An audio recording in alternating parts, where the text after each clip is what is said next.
Today we are starting a new topic, a mixture of metals means alloys.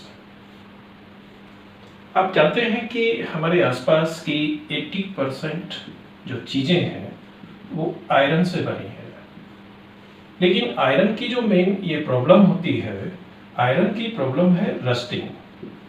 ये जो है rusting and corrosion, ये हम एक वीडियो में डिस्कस ऑलरेडी हम कर चुके हैं. वो वीडियो आप देख सकते हैं.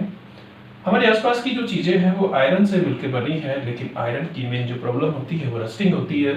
और ये रस्टिंग में क्या होता है कि लूजिंग ऑफ मेटल्स, यानी कि इतना लॉस होता है मेटल का, आयरन का, कि इसको जो चीज़ें हैं उसकी वो यूज़ के लायक भी नहीं रहती है.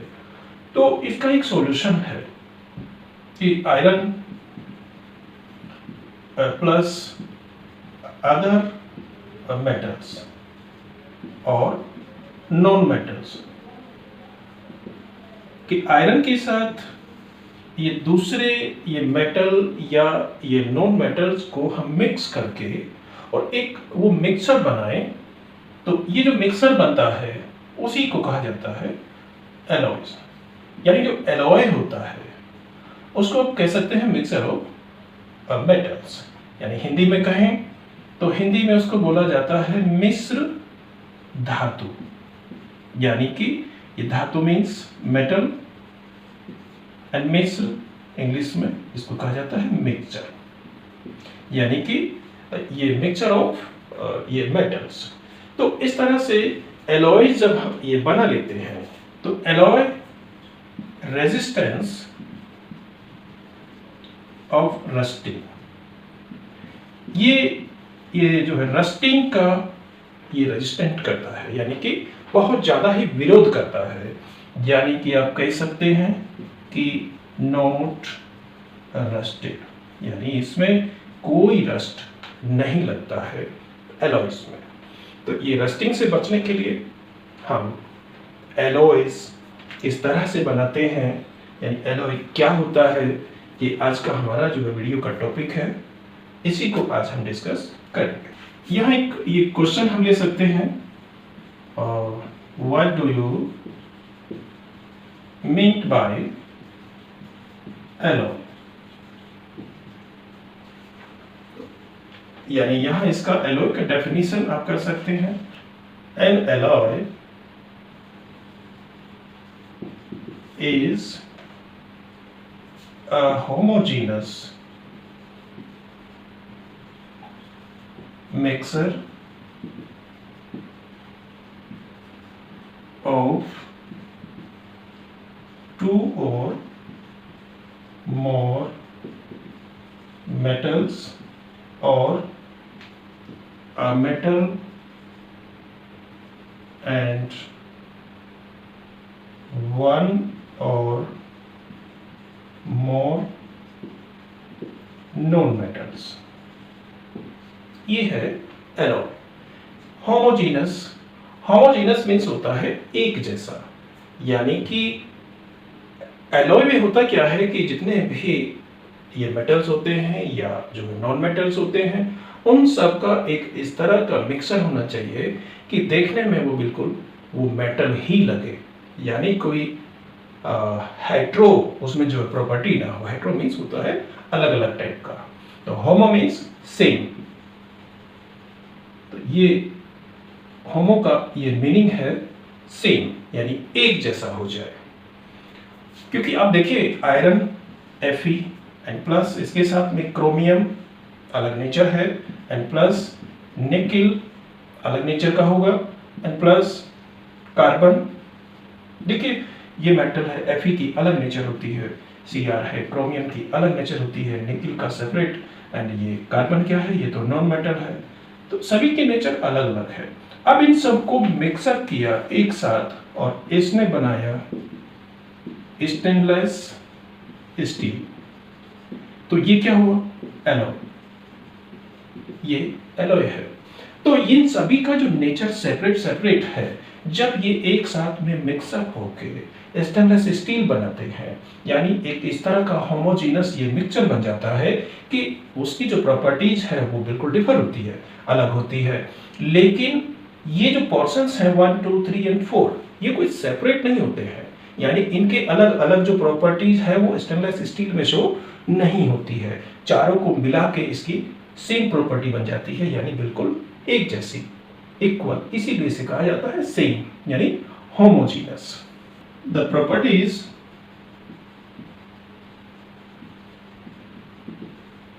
Of any metal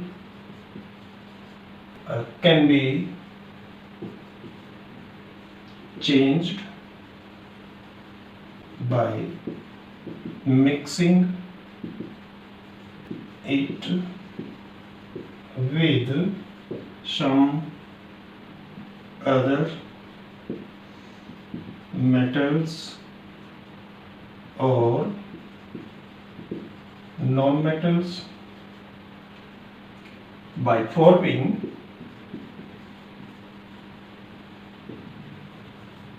alloys.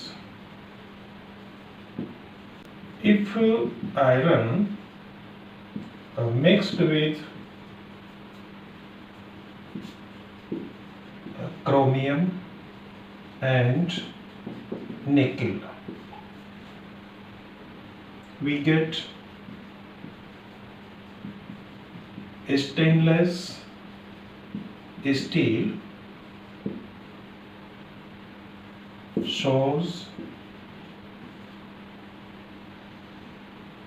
a different properties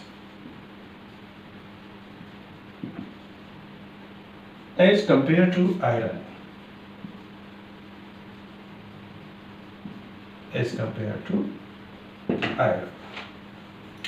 या देखिए ये बताया गया है कि properties of any metal can be changed by mixing it with some other metals or non-metals by forming alloys.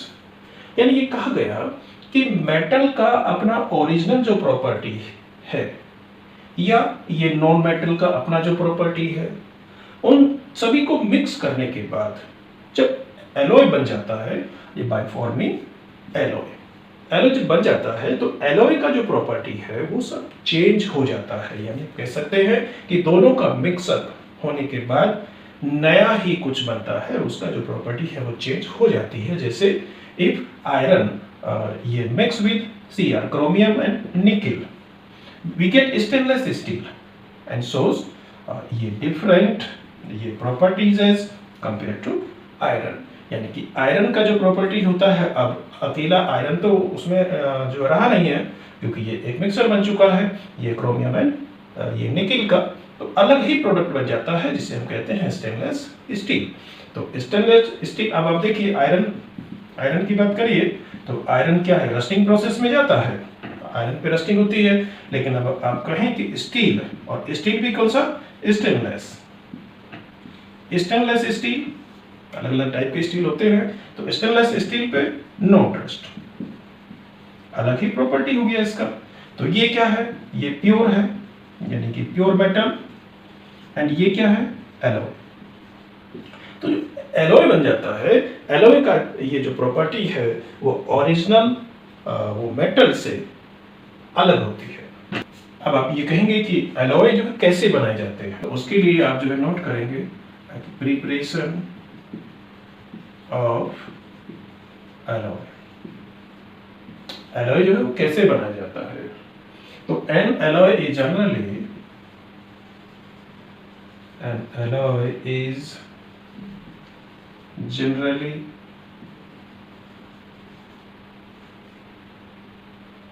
prepared by melting the main metal and then dissolving the other elements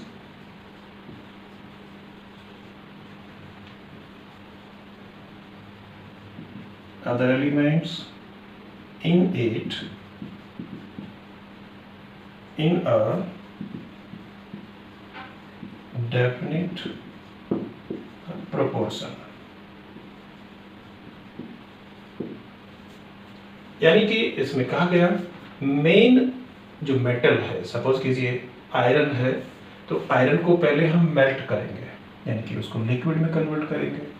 उसके बाद दूसरे other जो कि और metals हैं उनको, या non metals हैं, उनको भी हम क्या करेंगे, मेल्ट करेंगे, लिक्विड में कन्वर्ट करेंगे, और फिर उनको एक डेफिनिट जो प्रोपोर्शन में, यानी कि मेन जितना आयरन है उतना ही सभी नहीं डालते हैं, आयरन उसमें जो ज़्यादा होता है तो फिर उसमें जो है ये क्रोमियम डेफिनिट होगा, और ऐसे ही nickel.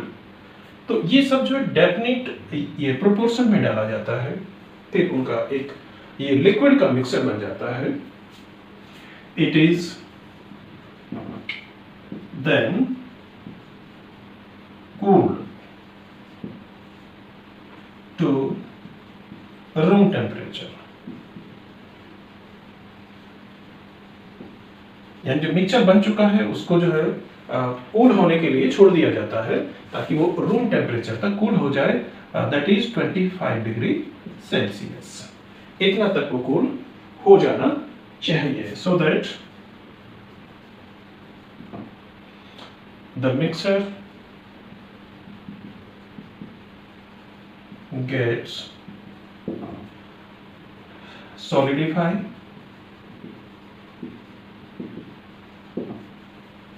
the solid mixture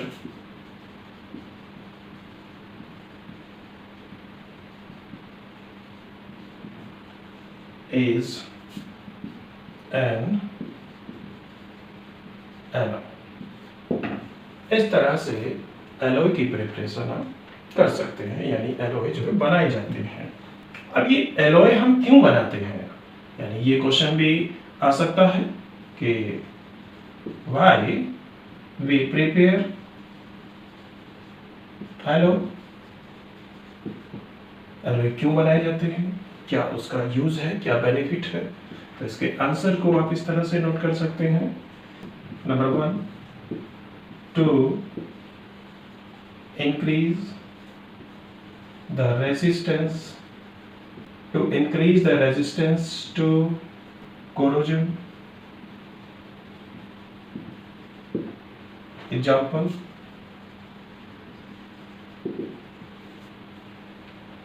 iron to steel। Iron का क्या है, कोरोजन होता है, एंड स्टील नॉट कोरोजन। तो ये बेनिफिट है इसका कि एलॉय जब हम बनाते हैं तो to increase the resistance to corrosion. Number 2,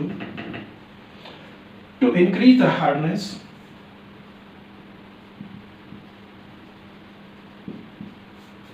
to increase the hardness of metal. Example,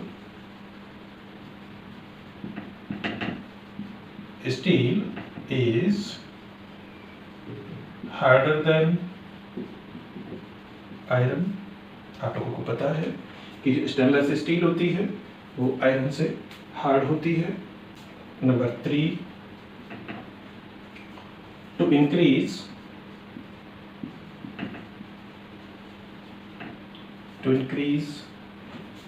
tensile strength.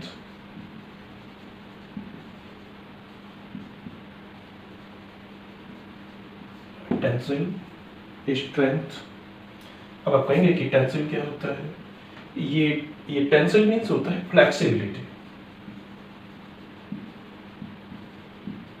ये flexibility means to stretch to wires, यानी इसको हिंदी में आप कह सकते हैं तन्यता। तन्यता मीन्स कोमलता, मीन्स आप इसको सॉफ्टनेस या फ्लेक्सिबिलिटी कुछ भी कह सकते हैं। तो टेंसिल मीन्स जो एक साइंटिफिक टर्म है टेंसिल, उसको वैसे तो फ्लेक्सिबिलिटी कह सकते हैं, सॉफ्टनेस कह सकते हैं, यानी कि अगर ये थर्ड पॉइंट हम एज एलॉय प्रिपरेशन के लिए कहें तो टू इंक्रीज टेंसिल स्ट्रेंथ, यानी कि हम इसलिए भी एलॉय हम बनाते हैं कि उसकी जो फ्लेक्सिबिलिटी है मेटल्स की वो बढ़ जाए। Example, magnesium is an alloy of magnesium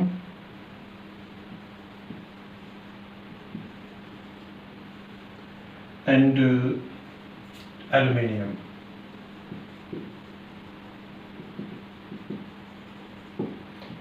यानी जो मैग्नीशियम है वो एक एलॉय है Mg magnesium and Al aluminium metal का। Then it has greater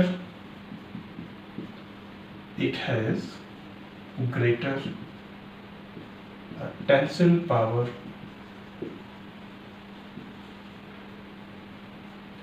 as compared to magnesium, as compared to magnesium and aluminium.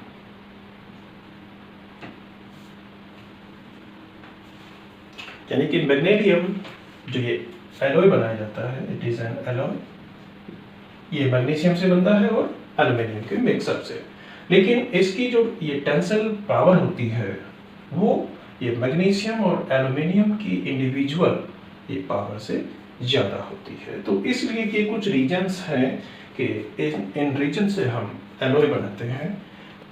Some common alloy steel and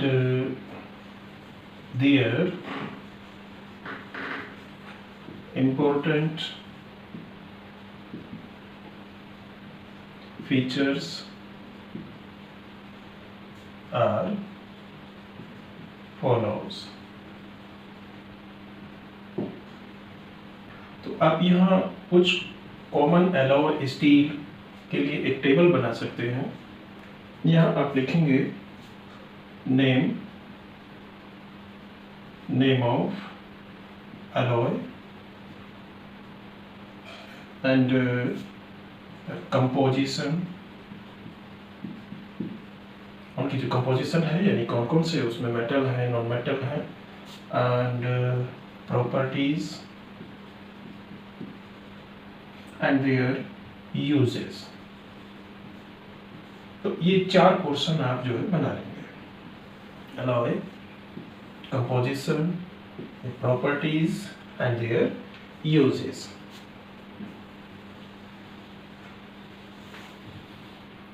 and number one is stainless steel. Stainless steel में जो composition है Fe iron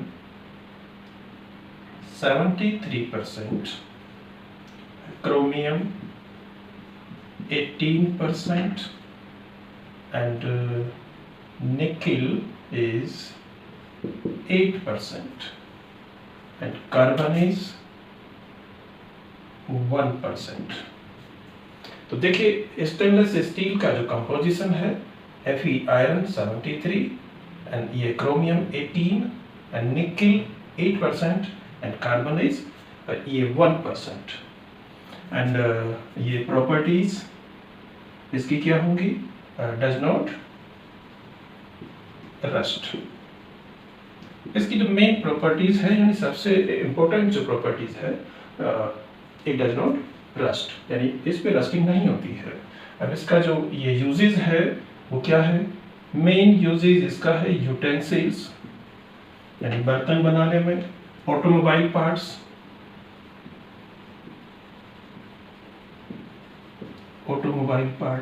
यानी कि ये motorcycle के बहुत सारे जो पार्ट्स हैं वो स्टेनलेस स्टील से बनाए जाते हैं। आप लोगों को ये पता है कि स्टेनलेस स्टील का कितना यूजेस है, यानी कि आप कह सकते हैं कि ब्लेड्स, ये रेजर ब्लेड्स जो होते हैं सेविंग करने के, वो स्टेनलेस स्टील से बनते हैं। एंड बहुत सारे यूजेस हैं जो आप अपने आप भी कर सकते हैं, क्योंकि स्टेनलेस स्टील एक कॉमन एलॉय है। Number two is nickel steel. Nickel steel, अब देखिए आपने जो कॉमनली सुना होगा, देखा होगा, वो एक ही नाम आता है स्टेनलेस स्टील, लेकिन यहाँ अलग अलग टाइप के स्टील आएंगे। नंबर 2 है निकेल स्टील, एंड इसका जो कंपोजिशन है Fe iron 96%, and nickel is 4%, यानी कि 96 एंड प्लस 4 100%, यानी कि इसमें दो ही कंपोनेंट होते हैं, आयरन एंड निकेल, इसीलिए इसको कहा गया है निकेल स्टील। इसकी जो प्रॉपर्टीज है वो हार्ड, इलास्टिक, अलग अलग प्रॉपर्टी है दोनों। ये बहुत हार्ड है, इलास्टिक है एंड रस्ट प्रूफ, यानी कि रस्टिंग बिल्कुल भी नहीं होती है। ये जो निकेल स्टील है, इसका जो मेन यूज है वो है एरोप्लेन्स, यानी एरोप्लेन पार्ट्स। एरोप्लेन के बहुत सारे पार्ट्स इससे बनाए जाते हैं, क्योंकि ये लाइट वेट होता है, हल्का होता है, एंड इसको ऑटोमोबाइल ये पार्ट्स के लिए भी यूज किया जाता है, लेकिन इसका जो मेन यूज है वो एरोप्लेन के पार्ट्स बनाने में यूज किया जाता है। नंबर 3 तो स्टील है एनवार। एनवार आपके लिए ये नाम कुछ नया होगा, यानी एनवार स्टील आप इसको बोल सकते हैं। And composition of invar steel is Fe 64% and nickel is 36%। अब देखिए 64 प्लस ये 36, यानी कि एनवार स्टील में केवल Fe एंड निकेल होता है, दो ही कंपोनेंट होते हैं, जैसे कि आपका जो है निकेल स्टील में है, दो ही है, Fe और ये निकेल। लेकिन निकेल स्टील में क्या है कि Fe आयरन का जो रेशो है वो ज्यादा है, निकेल का जो है वो ओनली 4% है। एनवार स्टील में आयरन का जो रेशो है वो 64% एंड निकेल का रेशो बहुत ज्यादा है 36% एज कम्पेयर टू ये जो है निकेल स्टील, यहाँ केवल 4% है, यहाँ पे 36% है। इसका जो मेन ये प्रॉपर्टी है वो है लो एक्सपेंशन ऑन हीटिंग, ये सबसे मेन है यहाँ, क्योंकि प्रॉपर्टी तो बहुत सारी होती है, लेकिन मेन जो इसकी फोकसिंग जो प्रॉपर्टी है वो यहाँ पे मैं लिख रहा हूँ, लो एक्सपेंशन ऑन हीटिंग, यानी जब इसको ये गर्म होती है तो बहुत कम एक्सपेंशन होता है, फैलाव जो है वो बहुत कम होता है। तो इसका यूज कहाँ किया जाता है, यानी कि किस तरह की चीजों में किया जाता है, तो एक्सपेंशन क्योंकि बहुत कम है, तो इसीलिए इसका जो यूज किया जाता है वो मीटर स्केल बनाने में किया जाता है। मीटर स्केल यानी कि नापने के जो स्केल होते हैं उसके लिए किया जाता है metre scales. And clock pendulum, ये बनाने में इसका यूज किया जाता है। And number 4 is chrome steel. ये क्रोम स्टील का जो कंपोजिशन है Fe iron is equal to 98%, iron इसमें जो है 98% होता है, एंड क्रोमियम इज ओनली 2%। तो इसमें भी दो ही कंपोनेंट होते हैं, जैसे आयरन है, ये क्रोमियम है। तो इसका मेन जो प्रॉपर्टी है वो क्या है, हाईली टेंसिल। ये क्रोमियम एंड Fe का जो कंपोजिशन है, जो क्रोम स्टील है, वो हाईली जो है टेंसिल स्ट्रेंथ इसकी होती है। अब ये टेंसिल का मीनिंग मैंने आपको बताया, सॉफ्ट यानी कि फ्लेक्सिबल, यानी जिसको बहुत ही लंबा खींचा जा सकता है उसको कहा जाता है टेंसिलिटी, यानी जिससे कि तार बनाए जा सकते हैं। ये क्रोम स्टील का जो मेन यूज है वो ये कटिंग टूल्स, इससे जो है ये कटिंग टूल्स बनाए जाते हैं। Number 5 is tungsten steel.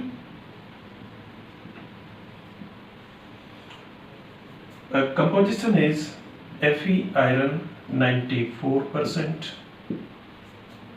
and ये W tungsten is 5%।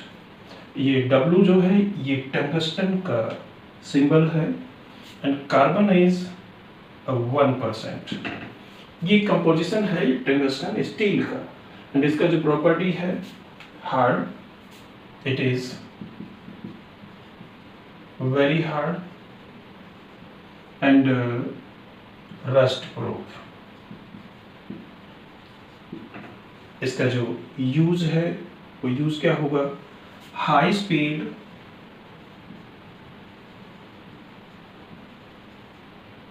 Cutting tools.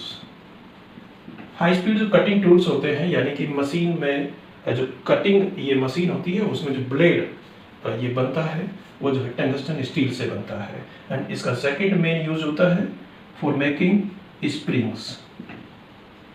Springs आप लोगों ने देखे होंगे, ये एलॉय से बनते हैं यानी कि जो इलास्टिसिटी का यानी कि जंपिंग का जो वर्क करते हैं वो स्प्रिंग्स ये टंगस्टन स्टील से बने होते हैं। And number 6 is alnico. Alnico is very important steel and the composition is iron Fe 60% and aluminium। अच्छा देखिए इसके नाम से ही पता इस तरह से लगता है, Alnico means aluminium Al Ni Ni यानी कि इसमें जो निकल भी होगा एंड इसमें कोबाल्ट भी है CO कोबाल्ट।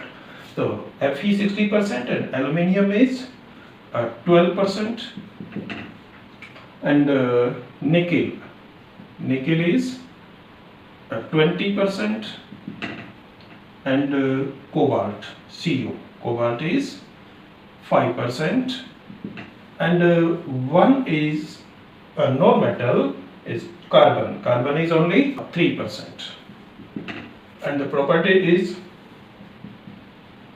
ये मेन प्रॉपर्टी इसका है strongly magnetic.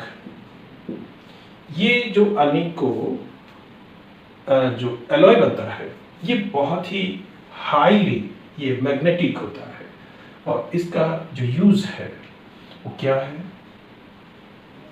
Powerful and permanent magnet formation, यानी इससे पावरफुल और परमानेंट ये मैग्नेट बनाई जाती है। Number 7 and last manganese steel. इसका जो कंपोजिशन है Fe 86% एंड Mn यानी कि मैग्नीज 13% एंड कार्बन C ये नॉन मेटल इज 1%, यानी कि Fe आयरन ये मेटल है and manganese also the metal and C is non metal. ये कंपोजिशन है मैग्नीज स्टील का and it is extremely hard.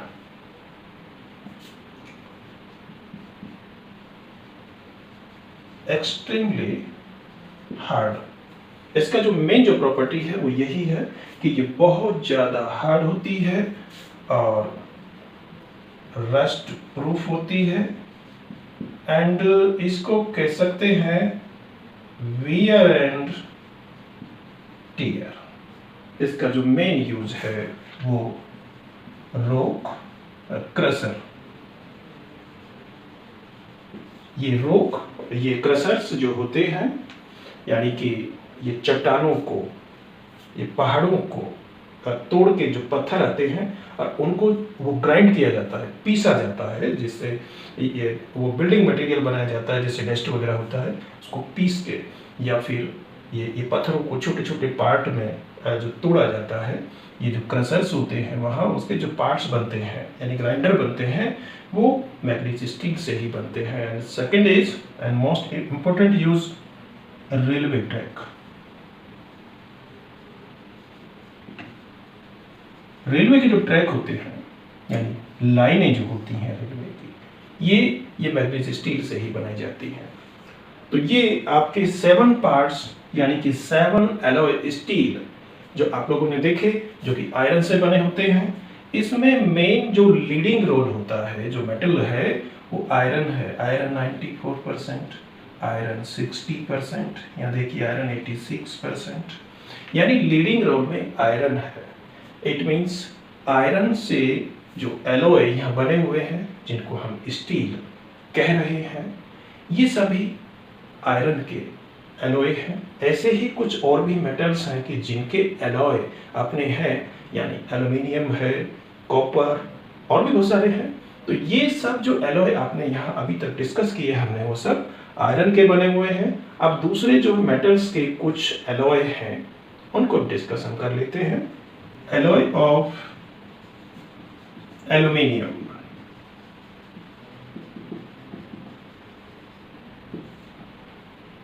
Aluminium के कुछ इंपॉर्टेंट एलॉय हैं कि जिनका यूज हम करते हैं। नंबर 1 ड्यूराल्यूमिन। ड्यूराल्यूमिन ये एक एलॉय है जो कि एल्युमिनियम से मिलकर बनता है। इसका जो कंपोजिशन है वो क्या है, यानी इसमें कौन कौन से ये मेटल एंड जो है नॉन मेटल होते हैं, पहले आप उनको नोट कर लेंगे। एल्युमिनियम मेन होता है, एंड उसके बाद copper and manganese Mn and magnesium Mg। ये 4 इसमें जो मेटल्स होते हैं, इनका जो कंपोजिशन है वो नोट कर लेंगे आप। Aluminium 95%, copper 4% and manganese 0.5% and magnesium also 0.5%। ये इसका जो है कंपोजिशन होता है ड्यूराल्यूमिन का। इसका जो मेन यूज है, इसके बारे में एक लाइन आप जो है लिख लेंगे। ड्यूराल्यूमिन is light and strong. It is used for making bodies of aircrafts and helicopters. ये इतना हल्का होता है, हल्का और बहुत ही स्ट्रॉन्ग होता है, इसलिए इसका जो यूज किया जाता है वो एयरक्राफ्ट्स एंड हेलीकॉप्टर का जो बॉडी जो स्ट्रक्चर होता है उसको ये बनाने में इसका यूज किया जाता है। And second is magnesium. It is an alloy of aluminium and magnesium. ये जो एलॉय है ये एल्युमिनियम प्लस ये मैग्नीशियम का एलॉय है, और इसका जो कंपोजिशन है वो क्या है कि एल्युमिनियम इसमें 95% है एंड जो मैग्नीशियम है वो 5% होगा। तो ये कंपोजिशन है मैग्नीशियम का। अब आप यहाँ देखिए, मैग्नीशियम मीन्स ये मैग्नीशियम एंड एल्युमिनियम, नाम में ही कंपोजिशन है इसके। And it is used for making light instruments. Suppose light instruments आप कह सकते हैं, जैसे कि कोई भी लाइट इंस्ट्रूमेंट हो सकता है। एंड मेन इसका यूज किया जाता है प्रेशर कुकर बनाने में। ये प्रेशर कुकर्स बनाए जाते हैं इससे। Alloys of copper. The important alloys of copper are brass and bronze.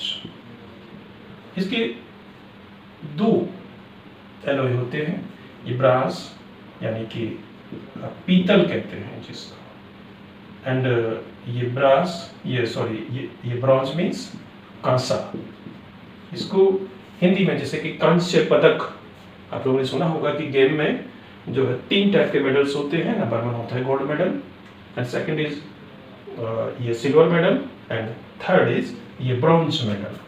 Number 1 ये ब्रास का जो कंपोजिशन है वो आप नोट कर लेंगे।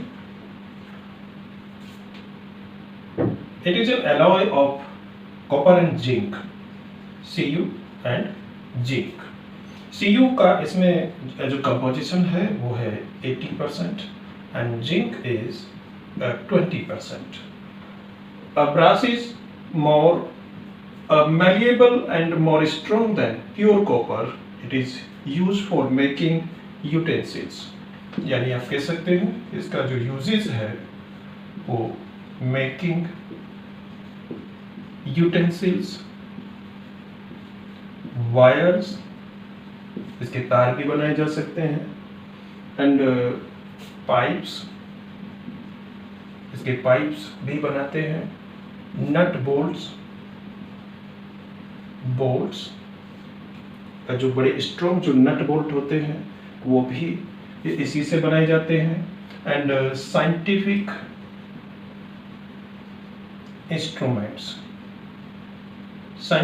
इंस्ट्रूमेंट्स भी ब्रास से बनाए जाते हैं। Number 2 is bronze. इसका जो कंपोजिशन है वो है Cu एंड Sn। Cu इसमें है 90% एंड Sn ये 10%। इसका जो कंपोजिशन है वो ये है। इट इज यूज्ड फॉर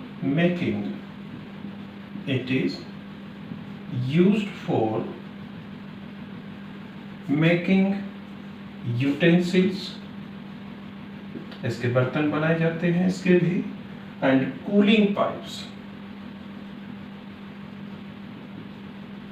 आप लोग देखते हैं कि एसी में और जो फ्रीजर के बैक साइड में जो पाइप्स होते हैं वो जिनमें गैसेस ये सर्कुलेट होती है, वो कूलिंग पाइप्स ये ब्रॉन्ज के बने होते हैं, एंड कॉइन्स, सिक्के में इसको यूज किया जाता है, एंड स्टैच्यूज यानी कि स्टैचू जो बनाए जाते हैं ये बड़े बड़े महात्मा, यानी कि आप कह सकते हैं कि स्टैचू ऑफ लिबर्टी, हमारे जो पटेल साहब की जो मूर्ति है गुजरात में, वो स्टैचू यानी कि मूर्तियाँ, ये मूर्तियाँ भी ये जो ब्रॉन्ज से बनाई जाती है। अब कुछ स्पेसिफिक एलॉयज हैं जिनको इम्पोर्टेंटली यानी कि ये नेसेसरीली यूज किया जाता है, तो उसमें ये है गन मेटल। ये एक एलॉय है जिसमें कॉपर और Sn और जिंक ये यूज किया जाता है। यानी कॉपर इसमें होता है 88%, Sn 10% एंड जिंक 2%। ये जो गन मेटल बनाया जाता है इसमें जो 3 मेटल्स होते हैं, copper, Sn, tin and zinc, तो ये कंपोजिशन है 88%, 10 एंड 2%। इसको रेड ब्रास भी कहते हैं। ये gun metal means red brass. लाल ये पीतल। ये ब्रास का जो कलर है वो येलोइश होता है यानी कि पीला होता है, लेकिन ये गन मेटल जो है वो लाल, ये ब्रास कहा जाता है इसको। और इसका जो यूज है वो क्या है? मेकिंग बैरल्स ऑफ गन, यानी कि गन की जो बैरल होती है उसकी बंदूक की जो नलियां होती है वो इससे बनाई जाती है, इसीलिए इसका नाम है ये गन मेटल। एंड इसका एक स्पेसिफिक यूज भी है, मेकिंग बियरिंग। जो बेयरिंग होते हैं यानी ये गाड़ियों में जो पहिए में या कहीं भी जो बेयरिंग यूज किए जाते हैं। Number 4 is it is number 3 you can say, and it is number 4 constantan।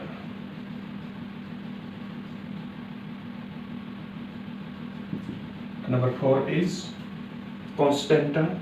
constantans का जो कंपोजिशन है उसमें क्या क्या है, Cu है, निकिल है, उसमें Cu है 60% and nickel 40%, used for making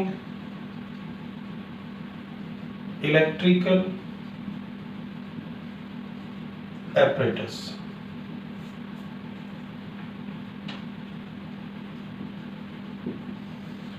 electrical जो बड़ी बड़ी मशीनें होती हैं उनके जो apparatus हैं वो ये कॉन्स्टेंटन से बनाए जाते हैं। And last is German silver, it is an alloy. जैसे इसके नाम में लिखा है जर्मन, ये कोई जर्मनी में बना हुआ नहीं है, लेकिन इसका नाम इस तरह से ये लिखा गया है कि ऐसा ये महसूस होता है कि जैसे कि ये जर्मनी से बना हुआ कोई सिल्वर है। नो, इसका जो कंपोजिशन है उसमें क्या क्या है, कॉपर, निकेल, जेडन, जिंक। इसमें कॉपर है 60%, nickel 20% and Jadon also 20%।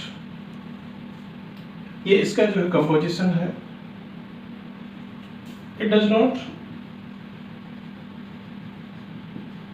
contain silver। इसे नाम में लिखा है जर्मन सिल्वर, तो it does not contain silver, इसमें सिल्वर नहीं होता है। uses making utensils, इससे भी बर्तन बनाए जाते हैं। एंड इलेक्ट्रोप्लेटिंग, इलेक्ट्रोप्लेटिंग के काम आता है। इलेक्ट्रोप्लेटिंग मीन्स ये पॉलिश, कोई भी ये बर्तनों पे पॉलिश या किसी भी ज्वेलरी पे पॉलिश करना, तो इसको कहते हैं इलेक्ट्रो ये plating. And for making artificial jewellery, artificial ये ज्वेलरी बनाने में भी इसका यूज किया जाता है। एक्चुअल में ये जर्मन सिल्वर का जो इन्वेंशन हुआ था वो म्यूजिकल एपरेटस, म्यूजिकल एपरेटस बनाने के लिए हुआ था। म्यूजिकल एपरेटस मोस्टली जो अच्छे ये म्यूजिकल एपरेटस होते हैं, ये जैसे कि गिटार है या उसके जो ये वायर होते हैं वो ये जर्मन सिल्वर से बनाए जाते थे। तो इससे म्यूजिकल एपरेटस भी अभी भी बनाए जाते हैं। अब यहाँ थोड़ा सा हम गोल्ड के बारे में बात करेंगे। गोल्ड यानी सबसे ये प्रीसियस जो मेटल है और जिसकी डिमांड सबसे ज़्यादा है सोसाइटी में, अगर उसकी बात ना हो तो एलॉय का चैप्टर है ना पूरा नहीं होता है। यानी एलॉय का डिस्कशन ये विदाउट गोल्ड इनकम्प्लीट रहेगा। तो गोल्ड के बारे में थोड़ा सा हम यहाँ बात करेंगे और इसके बारे में हम लिखेंगे। Pure gold is very soft and cannot be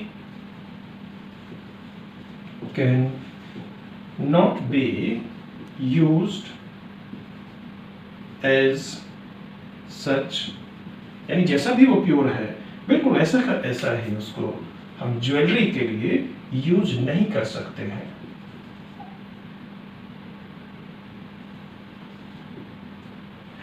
Therefore it is generally alloyed with other metals, commonly copper and silver। यानी कि गोल्ड का कॉपर और सिल्वर। इसके साथ एलॉय बनाया जाता है, कॉपर और सिल्वर के साथ इसका ये मिक्सचर बनाया जाता है। तब ये थोड़ा सा to make it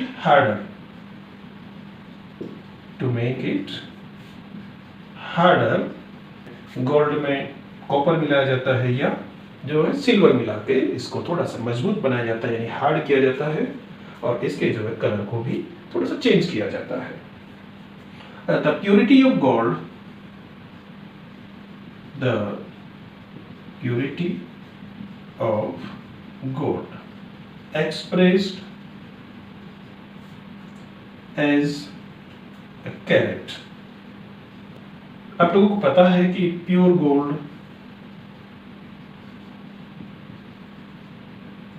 is 24 carat. ये जो प्योर गोल्ड होता है वो ये कैरेट यानी एक ये पैरामीटर है ये गोल्ड का, ये 24 कैरेट्स का होता है।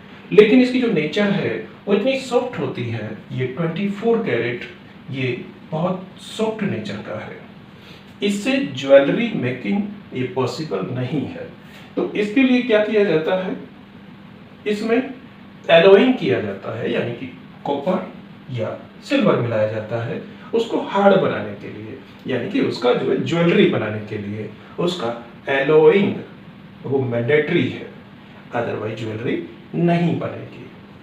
अब जैसे ही हम गोल्ड का एलोय बनाते हैं तो उसकी जो है प्योरिटी है वो कम होगी, यानी कि वो 24 कैरेट वो ये प्योर गोल्ड है, तो उसमें एलोइंग यानी और भी मिक्सअप होगा, कोई भी मेटल डालेंगे उसमें, कोई भी मीन्स कॉपर डालते हैं या सिल्वर डालते हैं, यानी आप ये सोचिए कि 24 ग्राम एलोय गोल्ड है, तो उसका क्या है कि उसमें से 18 ग्राम प्योर गोल्ड है। ये मतलब आप इसको सीधा सीधा ये मान सकते हैं। तो इसको आप एक फॉर्मूले से निकाल सकते हैं, ये percentage of gold in 18 carat gold alloy, यानी 18 ये कैरेट जो हम बता रहे हैं कि इस तरह की ये प्योरिटी का गोल्ड है, तो उसमें हम ये बता सकते हैं कि ये एक फॉर्मूले से कि इतना जो है परसेंट इसमें गोल्ड है।